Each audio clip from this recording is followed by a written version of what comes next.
जब गंगा जी ने भागीरथ जी से कहा कि मैं ब्रह्मलोक से जब मृत्युलोक उतरूंगी तो मेरा वेग सहने की सामर्थ्य भूमि में नहीं है, मैं सीधे रसातल को चली जाऊंगी, तो तुम्हारा उद्देश्य अपने पुरखों को तारने का फिर भी पूरा नहीं होगा। और दूसरी बात, जब मैं भूतल पे जाऊंगी पापी लोग स्पर्श करेंगे, मैं मलिन हो जाऊंगी, तो मुझे निर्मल कौन करेगा? इन दो प्रश्नों का समाधान लाओ, मैं ब्रह्म कमंडल से तुम्हारे साथ चल दूंगी। पहला समाधान देवादिदेव महादेव जी के समीप जाकर हुआ। आराधना की, भगवान शिव प्रसन्न हुए, प्रकट हुए। क्या? प्रभु, ब्रह्मलोक से गंगा जी आएंगे, उनको भूतल में रोकने की केवल आप में ही सामर्थ्य है, आप रोक लीजिए, हमारे पुरखों का उद्धार हो जाएगा और जगत का मंगल होगा। दूसरी बात, विचार के द्वारा दूसरे प्रश्न का हल हुआ। और गंगा जी से कहा शिव रोकेंगे, तो गंगा जी ने सोचा कि कैसे हमारे वेग को शिव रोकेंगे।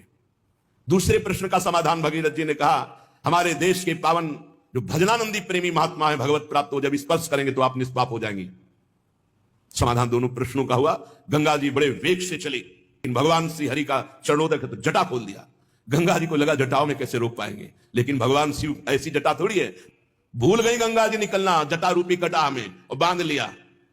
भगीरथ ने कहा, प्रभु हमारा उद्देश्य तो फिर एक जटा खोली, जिससे तीन धाराएं, अलकनंदा आकाश गंगा, देव गंगा, मंदाकिनी पाताल गंगा, और भागीरथी गंगा मृत्युलोक में। वो शिव हैं जिनकी जटा रूपी कटा हमें, गंगा जी को रास्ता ही नहीं मिला, भूल गई।